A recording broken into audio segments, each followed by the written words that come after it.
Hey everybody, welcome back to this read-along book club of Jeff Vandermeer's The Southern Reach, and we're talking about Authority right now, book 2 in the trilogy. And man, oh man, some stuff is going down. Whitby gets really crazy. We get to experience some very interesting videos of the first expeditions that Control gets to watch, and so much more. So let's get into it and start with chapter 14, Heroic Heroes of the Revolution.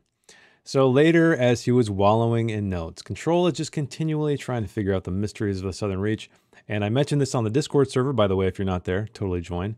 We're having some very, very involved discussions on this book. And this is probably, I think, one of the most active book discussions I've ever had on the channel. So it's really exciting because, of course, it's my favorite trilogy of all time.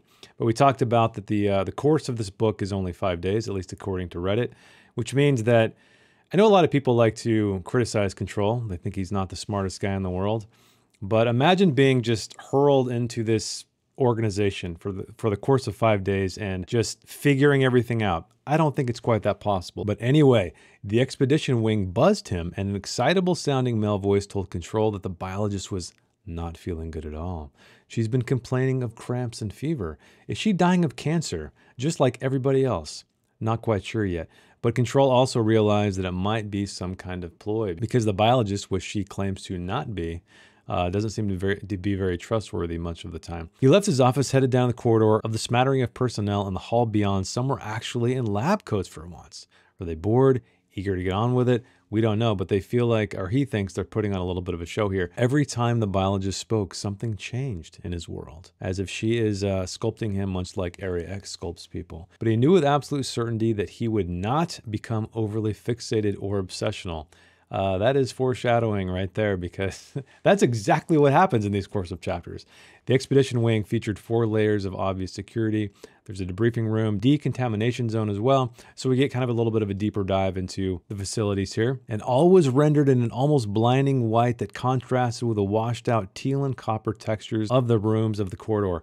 One thing I really like about this book is it's weird, because normally I don't care about over description. However, it matters in this book because it means something. The creepy moss-like green carpet, the cathedral-like walls, all of this stuff is conveying a mood, not just to describe what things look like, as a lot of books do, but to create an emotional tone, to show us how the character is not only experiencing the world, but providing a layer of subtext as well. So there's so much of that. I'm pretty sure I highlighted a lot of it as we move forward. The photographs in this area had been carefully chosen to suggest post-mission success, complete with grins and cheers, when they actually depicted pre-mission prep, often for expeditions gone disastrously wrong or actors from photo shoots. So they're trying to paint a hopeful, a positive image of the Southern Reach, even though we know that they've had 0 success. They depicted all 25 returning, in quotes, members of the first expedition.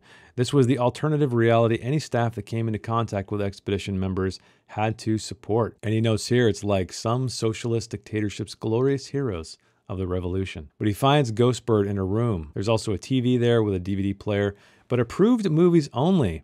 It was mostly ancient science fiction and fantasy movies or melodrama. Those are interesting choices. I'm curious what the significance of that is, or maybe those are just because they're so detached from reality. Maybe that's why. Ironically enough, this is a science fiction novel. I thought I would visit you this time since you don't feel well. You thought you'd crash my sickness party and take advantage of me not being at full strength. No, I was concerned. I didn't want to drag you to the debriefing room. Of course.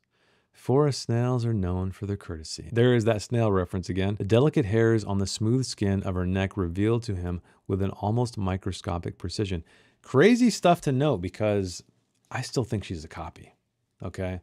Which means that this is a very, very close look, microscopic precision, you might say, of her neck skin. Which is interesting. Is Jeff Vandermeer trying to tell us something with that? The ghost bird has a usual daily range of 10 or 20 square miles, not a cramped space for pacing of, say, 40 feet. I thought maybe we'd talk about your husband and also the director. We won't talk about my husband. And you're the director. I meant the psychologist. No, I think you meant director. Psychologist. What if we share information? You answer a question and I'll answer a question. I love this game because not only does it get us to know Control a little bit more, it gets us to know her even more. Okay, what happened at the lighthouse? Journals, lots of journals. Dried blood on the steps, a photograph of the lighthouse keeper. All things we know already. And he gives her information, that is, Saul Evans, the lighthouse keeper. What else can you tell me about the photo? It was framed, hanging on the wall at the middle landing, and the lighthouse keeper's face was circled. Now tell me what your hobbies are. What do you do when you're not here? I feed my cat. She doesn't buy into that. She finds that quite hilarious. I jog, I like classical music, I play chess sometimes, I watch TV sometimes, I read books, novels. Nothing very distinctive there, she said. What else do you remember from the expedition? Something bad happened at the top. I saw something bad, but I'm not quite sure what. A green flame, a shoe. It's confused like it's in a kaleidoscope. It comes and goes. It feels as if I'm receiving something else's memories from the bottom of a well in a dream. In a dream?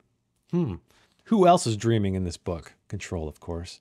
He ended the session soon thereafter, and he kept seeing sides of her that he had not known existed. So I love this because it seems like she's opening up. She is becoming more than a one-dimensional person. She is turning into somebody that is the biologist and is not the biologist, which is a cool development. He felt as if he'd been talking to someone younger today. Interesting. But he also notes that one day her portrait would be up on the wall, just like the other victims of Area X, which brings us to chapter 15, the seventh breach.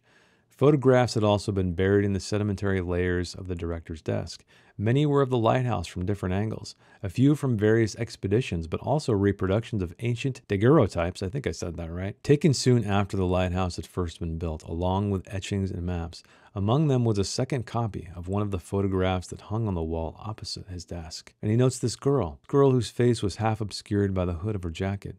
Was she local? Who was she? Curious indeed. The lighthouse keeper was in his late 40s or early 50s, except Control knew you could only serve until 50, so he must be in his late 40s.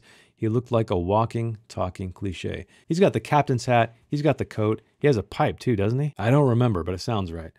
Become a type, no one you saw, paranoid thought. What better disguise? But disguise for what? So here he is thinking that who is going to expect you for anything?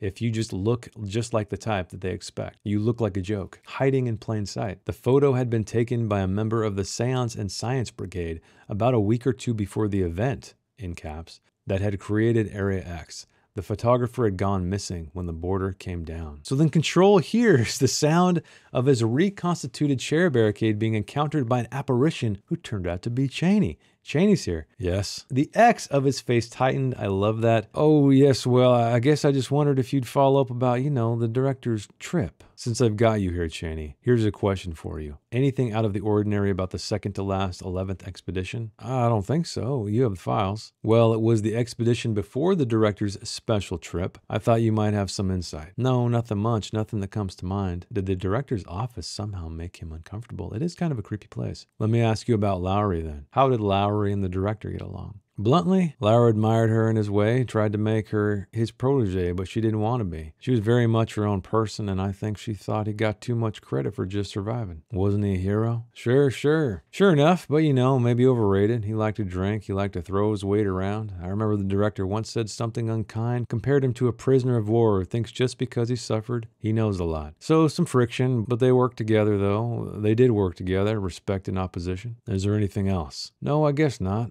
Nope. Not that I can think of. However, next he does uncover and set aside a sheet handwritten by the director, which had been used as hypnotic commands on the 12th expedition. Hypnosis plays a part a little bit further on. At 6:15, Control felt a compulsion to wander out into the corridor for a good stretch. Everything lay under a hush, and even a distant radio sounded like a garbled lullaby. Roaming farther afield, he was crossing the end of the now empty cafeteria when he heard sounds coming from a storage room close to the corridor that led to the science division.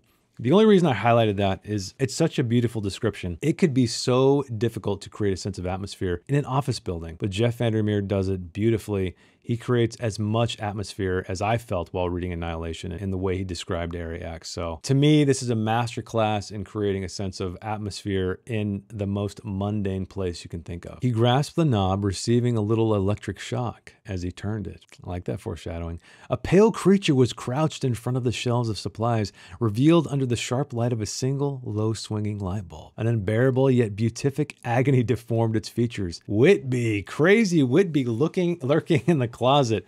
Clearly, Whitby had just suffered some kind of trauma because he knows he looks terrible. He's pale, he's sweating, he's all kinds of things. He's very disheveled. And this made me laugh out loud when Control said idiotically, "I'll come back later." Whitby jumped up like a trapdoor spider, pulled him into the storage room, shutting the door behind them. "No, no, please come in." And I like this too because check this out. He was saying to Control as if he hadn't been able to speak and guide his boss inside at the same time. So now there was a lip sync issue. Such a cool visual and way to describe it. Jeff Vandermeer has some really, really great ways of communicating ideas with words. "I really can come back later." Whitby stared at him in the dull light of the low-hung single bulb, standing close because it was crowded with the two of them there, narrow with a high ceiling that could not be seen through the darkness above the bulb. Creepy. I think there's a ladder going up there, right? A shield directing its light downward only. Here we go. A long silver ladder led up in the darkness. To where? We never get to explore that. Not yet, anyway. "I was just getting some peace and quiet. It can be hard to find." "You looked like you were having a breakdown, to be honest. Are you okay?" "Not at all." What's he saying there? Is he saying he's not okay? Or he's not having a breakdown? "What can I help you with?" The inside lock on the door had been disabled with a blunt instrument, so even Whitby is afraid of getting locked in here. Nothing much really. It's about some of the Area X theories." "Yes, for example, the issue of parallel universes. I've been thinking more about how every decision we make theoretically splits off from the next so that there are infinite number of other universes out there. And in some of them, we solve the mystery. And in some of them, the mystery never existed. And there never was an Area X. And we can take comfort in that. Perhaps we could even be content with that." Whitby's going mad, although, you know, who knows? Area X is a weird place, so it could totally make sense. With parallel universes of perspective opening between him and Whitby as he spoke, because Control felt as if Whitby were talking about breaches, not solutions. "Perhaps it's your presence, Whitby," Control said. It was a joke, but a cruel one. "Maybe without you here, we would have solved it already." The look on Whitby's face was awful. "You have seen the video, haven't you, from the first expedition?" "Not yet." A silent shudder had passed through Whitby in the middle of delivering his own question. Was there a reality in which Whitby had solved the mystery and was telling it to him right now? "Is this the room you wanted to show me?" "No. Why would you think that?" Here we go. More secret rooms. We found a crazy room that he's in, and it is not, again, the room that he wants to show him. Hopefully, by the end of the book, Whitby will have shown him the room he wants to show him. But Whitby's cavernous eyes and sudden expression of choreographed puzzlement made him into an emaciated owl. "Check out the cover of Acceptance, I dare ya." So the voice called a few minutes later as Control was trying desperately to leave for the day. But what does he say? "Just stabilize and do your job. Paralysis is not a cogent option either. You will get a good sleep tonight. Stabilize. Paralysis. Cogent." As he hung up, he was alarmed to realize that he did feel as if he had been stabilized. Interesting little keywords we have there, aren't we? One might say hypnotic cues. Which brings us to 16, terroirs. At the diner counter the next morning, the cashier, a plump gray-haired woman, asked him, "You with the folks working at the government agency on the military base?" "Why do you ask?" "Oh, they all have the same look about them, that's all." She wanted him to ask, "What look is that?" But instead he just smiled mysteriously and gave her his order. Back in the car, Control noticed that a white mold had already covered the dead mosquito and the dried drop of blood on his windshield, and he wiped it all away with a napkin. Is that some subtext we're reading right there? The first item on his agenda was the long-awaited viewing of the videotape taken by the first expedition. I love this part. I'm so disappointed we will never see this on film, because the way Jeff Vandermeer explains this, it's so immersive, it's so creepy, so effective. But let's get into it. A massive white console sat against the far wall in the cramped space. It jutted more sharply at the top and the bottom and mimicked the embracing shape, the U shape of the Southern Reach building. So we're already being introduced to very archaic, very strange machinery. It's very cold. It's very isolated. It's really creating a sense of atmosphere, preparing us for this. It only had access to the video and nothing else. It's an old-fashioned buttons and joysticks allowing for manipulation of the video. A sharp car dashboard smell warred with rusty mold scent. I will have to say that Jeff Vandermeer never forgets to use all of our senses while writing. He talks about what things look like, what they smell like, what they sound like. It's so good. The names of 24 of the 25 members of the first expedition had been etched on large gold labels affixed to the side walls with loving devotion and all the deliberate pace more common to graveyards than AV rooms. Grace shows up to set the ground rules. It's self-explanatory, Grace said finally. The video is queued up to the beginning and proceeds with gaps chronologically. You can move from clip to clip. You can skip around, whatever you prefer. If you are not finished by the end of 1 hour, I will come in here and your session will be over. They did not recommend watching the footage for more than an hour at any one time. So this is some powerful stuff. And Control had asked for this experience, but now he did not really want it. All right, here we go. The earliest sequences showed the normal things, setting up camp, the distant lighthouse directly coming into view from time to time. Were those expected normal things, or instead harbingers of secret communiques, subcutaneous and potent under the skin? A day went by with the expedition spreading outward in waves from the base camp, with Control trying not to become attached to any of them. I love that line because he's already feeling invested, or he's protecting himself from getting invested in these people who are very, very real. Listener and listened to had begun to be colonized, there's that word again, by some outside force, but had not yet realized it. The famous 20-second clip had come up, which the file indicated had been shot by Lowry, who had served as both the team's anthropologist and its military expert. They had not seen the harm in splitting up. Uh-oh, never split the party, remember? A rustling sound, Control associated with sea oats in the wind off the beach, but faint. The wreckage of old walls formed deeper shadows against the sky, so we're diving deeper into the murky atmosphere here. In the foreground, a woman, the expedition leader, was shouting, "Get her, stop!" So already, getting creepy. Lowry began to hyperventilate, and Control recognized that the sound he had heard before was a kind of whispered breathing with a shallow rattle threading through it. This is turning into some Blair Witch stuff right here. The woman on the left of the screen then stopped shouting and stared into the camera. The woman on the right also stopped shouting, stared into the camera. That's pretty damn creepy. As if something had interceded on the landscape, something so incredibly large that its edges were well beyond the camera's lens. Lowry in front of the camera this time, goofing off on the beach on the next morning, and whoever was behind the camera was laughing. So what I love about that is it doesn't end in darkness. It ends in light in the morning. So that's even creepier. Lowry was saying words that had no meaning, and the person holding the camera responded as if she could understand him. Okay, crazy. And he notes here that carnage followed him from the video screening. It's trailing him. He can't escape it. In the black water with the sun shining at midnight, those fruits shall come ripe, and in the darkness of that which is golden shall split open to reveal the revelation of the fatal softness in the earth. And Control right now is just out of his mind almost. He can't deal with this trauma. He's traumatized by it, but details were beginning to overwhelm him. Details were beginning to swallow him up, like perhaps some leviathans at the very bottom of a cliff maybe. The screaming had gone on and on toward the end. The one holding the camera hadn't seemed human. Control put his hand on the carpet. The green arrows, up close, composed of threads of a curling intertwined fabric, almost like moss. Was it the original carpet from 30 years ago? So he's starting to have tunnel vision. He literally falls over onto the floor. He's staring at the carpet. He's starting to think about all of these people who have died, who suffered all of these terrible things, walking across the carpet, the very carpet that is lying at his feet. Well, I guess at his hands. From the dim-lit halls of other places, forms that never could be writhed. Control went from bended knee to the interrogation room with the biologist. And he calls up her information on Rock Bay, which we learn about that in Annihilation. But he also had shots of her living quarters, which we did not get to see. It's a cot-like bed, comfortable kitchen, and the black stove in the corner that doubled as a fireplace. Ghostbird looked terrible today, not so much sick, but like she had been crying. Emotion from this woman. I can't believe it. See, that's why it can't be the real one, right? A girlfriend who had gleaned some sense of his job had once asked, "Why do you do it?"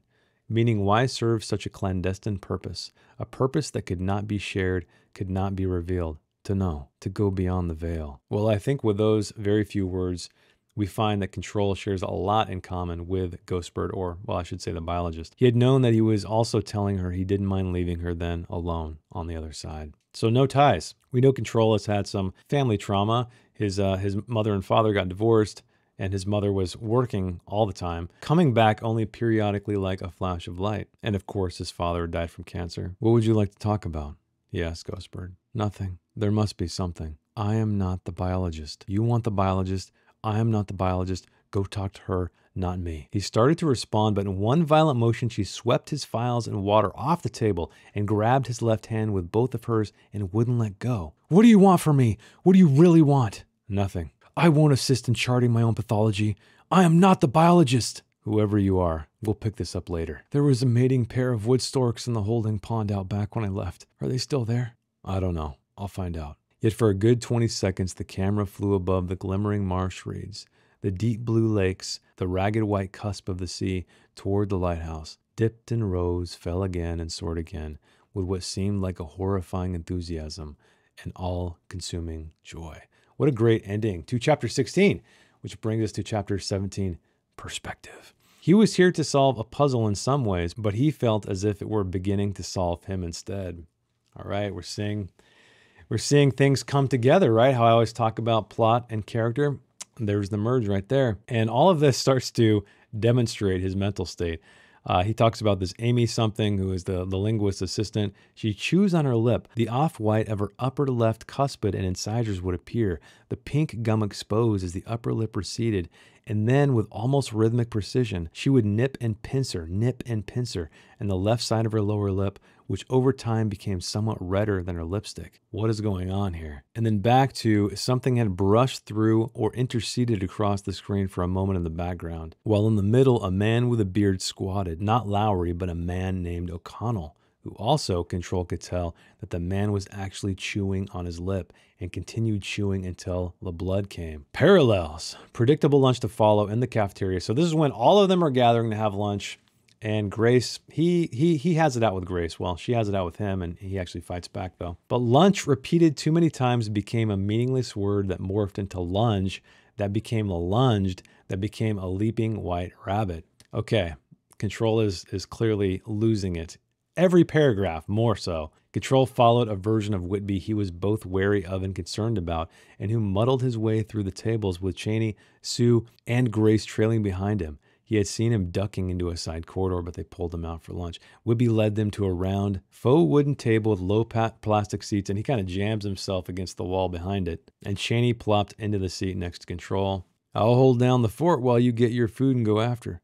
Control contemplated the large frame photo hanging on the wall, checking out all the faces, but zeroing in on Lowry. Whitby was there too, and he had been inquisitive, quick, and optimistic, at least the look on his face. The missing director was just a hulking shadow off at the left edge. Status meetings every Thursday or every other Thursday, he asked. Do you want to hear a story? Sure, Control said. Why not? It concerns a domestic terrorism operative. How interesting. I was in domestic terrorism for a while. The story is about a blown field assignment, the operative's third out of training. He was to observe and report on separatist militia members of the Northwest Coast. A few radicalized women, and then the usual others unaware of what their ignorant men were up to. None of them as stupid as the operative. Ooh, what a dig. He began to feel as if his face were cracking, because he knows what she's talking about.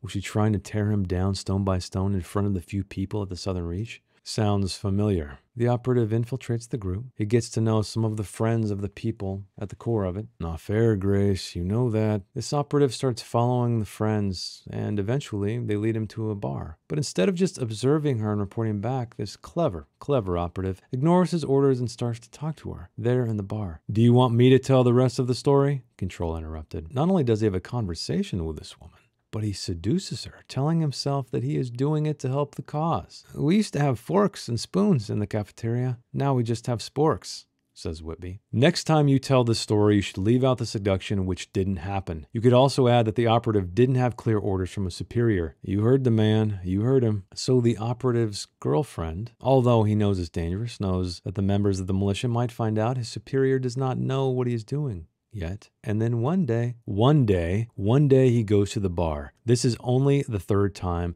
and gets made by surveillance cameras, put in overnight by the boyfriend. Correct, Grace said. Correct. It was an old scar by now for Control. Every time he had to reenact it, the monologue became smoother, the details less complex, and more easily fitted together, the words like stuffing puzzle pieces into his mouth and spewing them out in the perfect order to form a picture. I made a terrible mistake. I think about it every day. It guides me in my job now. It makes me humble and keeps me focused. But he didn't think about it every day, he admits to himself. So then, the boyfriend has it on tape that some stranger was talking to his girlfriend. He has a comrade follow the stranger to a cafe about 20 minutes away by car. The operative doesn't notice. He's forgotten to take the step to see if he was being trailed because he's so thrilled with himself and so confident in his abilities because he was part of a dynasty. Because he knew too much. Because he's in the family. And guess who the operative is talking to? His supervisor. Only members of this militia had a run-in with a supervisor a few years back, which, it turns out, is why it's me in the field rather than him in the first place. So now they know the person talking to his girlfriend is comparing notes with a known government agent. Now they know that a member of their militia has contact with the government, and on top of that, the boyfriend, as noted, is the possessive, controlling, jealous type, and that boyfriend works himself into a rage. The boyfriend gets it into his head that his girlfriend might be part of it, that maybe McCarthy is spying on them. So what do you think they do? Whitby. He gets out from the day. He's like, I'm getting the hell out of here. He dashes and goes down the hall. Are you going to guess? Are you going to fucking guess? They shoot Rachel McCarthy. Yes, that's right. They shoot Rachel McCarthy. He had known until years later that his mother had rescued him, for better or worse. Called in favors, pulled strings, greased palms, because this is Control's last chance, as we know. Control had spent a year on suspension. Then he had been given an administrative desk job from which he'd worked his way up through the ranks again to the exalted non-position of fixer, so that one day he could be called upon to run a peculiar backwater agency called the Southern Reach. The little bird he'd seen flying darkly against the high windows of the cafeteria flew there still, but the way it flitted reminded him now more of a bat. The rain clouds gathered yet again. Grace still sat in front of him. She reeled it off. She told him other things about his mother, his father, the litany of lurching parade or procession that curiously no longer hurt about halfway through. So he's numb to it. Have you ever made a mistake? He asked. This time, your contact tried to cut me off from Central. For good. I didn't ask for that. You went into my office again. I didn't, but he couldn't be sure. I'm trying to keep the things the way they are for the director, not for me. The director's dead. The director's not coming back. Think about how much worse could get, Grace, if they replace me with someone else, because they're never going to make you director. You know I did you a favor just now. A favor? Sure you did. You're a lot like us, she said. Someone who has made a lot of mistakes. Someone just trying to do better. To be better. Subtext. You can't solve what hasn't been solved in 30 years. I won't let you get out ahead of the director. Then he excused himself, locked the cafeteria bathroom, and vomited up his breakfast. He wondered if he was coming down with something or if his body was rejecting as viciously as possible everything in the Southern Reach. What a great little showdown he had there, but I'm glad the Control came out on top. At least he took the reins of the conversation. He showed he wasn't just a passive individual. Not that I feel like he's been passive, but this was definitely a moment of strength for him, I think. Which brings us to Chapter 18, Recovery. And Cheney came back to prowl around the outside of the bathroom. You think you're all right, man? Cheney eventually walks away. He pulls out the phone out of his pocket. The voice. Why were there no mirrors in the men's bathroom? I think that's a detail we haven't noted yet. Next time, take my call when I call, the voice warned. Is your house in order? Is it in order? Was his house in order? An odd way for the voice to phrase it, as if they spoke using a code to which Control did not have the key. There's another magic line right there. Yes, my house is in order. Control gave the voice a brief summary of what went down to the mystery behind Area X. The voice laughed an oddly tinny metallic laugh. Ha ha ha ha.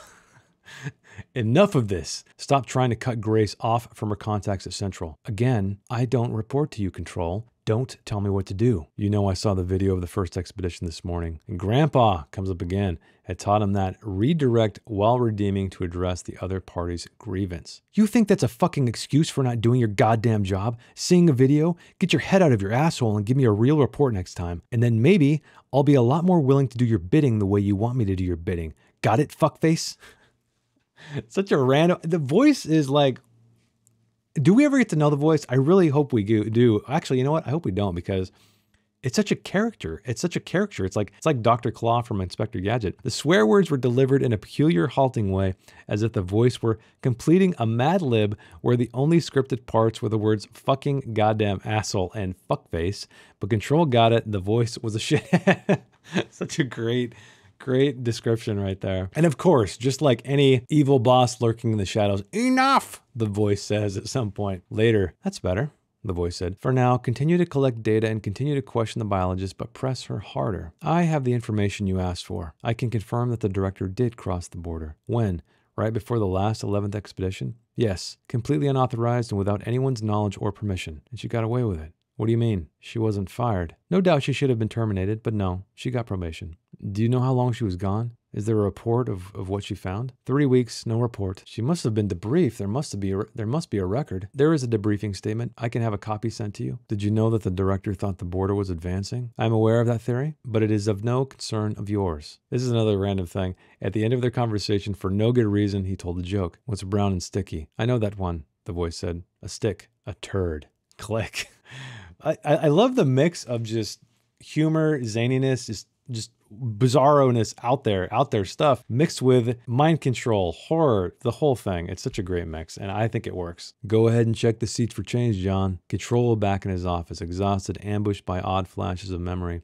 A woman in college, a brunette with a broad face and beautiful brown eyes that made him ache. Yes, but do you dance? No, I write poetry. I'm going to be some kind of spy. She wasn't for that. Go ahead and check the seats for change, John, said Grandpa Jack. On a weekend afternoon in the freezing cold, Jack had rolled up in what he called a muscle car. And so Control goes digging. He finds old bubblegum, but more strangely, with a coaxing, he managed to pull it free, this thing he finds behind the seat. What have you got there? Where'd you find that? A gun, Control said. A Colt 45, it looks like. It's heavy, isn't it? I wonder what brings that memory to mind. Mid-afternoon, try again. Control and the biologist stood together, leaning on the sturdy wooden fence that separated them from the holding pond. What a nice guy. He's bringing her out here. Do they think I'll run away? No. Should I thank you for this? Don't thank anyone for what you should already have. I didn't make the wood storks disappear. Raccoons are the worst predators of their nests. Did you know that they predate the last ice age? I can only give you 30 or 40 minutes. I hate it when they mow it and try to take out the duckweed. Look, there are still some tadpoles. Ask her about the director, the voice said. Ask her if the director's mentioned having been across the border before. And she finds a beetle, nudges it with her toe. You know why they do that? No, I don't. They just sprayed insecticide here. I can smell it. You can see the hint of foam on its carapace. It disorients them as it kills them. They can't breathe because of it. They become what you might call panicked. They keep searching for a way to get away from what's already inside them. Toward the end, they settle down, but that's only because they don't have enough oxygen to move anymore. That, ladies and gentlemen, is the definition of subtext. That is beautifully done. That is talking about him. It's talking about the biologist. It's talking about just everything. You're trying to run away. You're poisoned already. It locks down inside you. There's nothing you can do. And you settle down. You finally give in. Or you could relate that to Control's present circumstance and how he is going to end up as foreshadowing, perhaps. Why do you think you ended up at the empty lot? I don't think it was where I was meant to be. Just a feeling. I remember waking up and not recognizing it for a moment, and then when I did, being disappointed. Disappointed how? Ghostbird shrugged. Did you leave anything there? Not that I remember. Soon you'll need to be candid about what you remember and what you don't remember. They'll take you away from here if I don't get results. Didn't I tell you I wasn't the biologist? I'm trying to be honest. I'm not her. And there's something inside of me I don't understand. There's a kind of brightness inside. We know that word. We remember that word, don't we? That's called life. I don't think so. You're all alone out here, aren't you, John? And she takes the long way back, the rain pouring down over her. The blue heron moved not at all, intent on some prey beneath the surface. Or subtext. Wow, what a hell of a chapter, everybody. I thoroughly enjoyed it. Let me know down below what you're thinking. Was there anything else I forgot to mention, forgot to discuss? I would love to hash it out with you in the comments or on our Discord server. So if you're not there, join it. I promise you won't regret it. So I think for the next video, the next batch of reading, I think we're going to read all of Hauntings, because after that, there's only one chapter left, and that's called Afterlife. So this one's a little bit longer, but hopefully you'll be patient and stick with it, because I don't know about you, but I am very, very invested in this book. So thanks for hanging out with me. Thanks for reading along with me, and I will see you guys in the next one.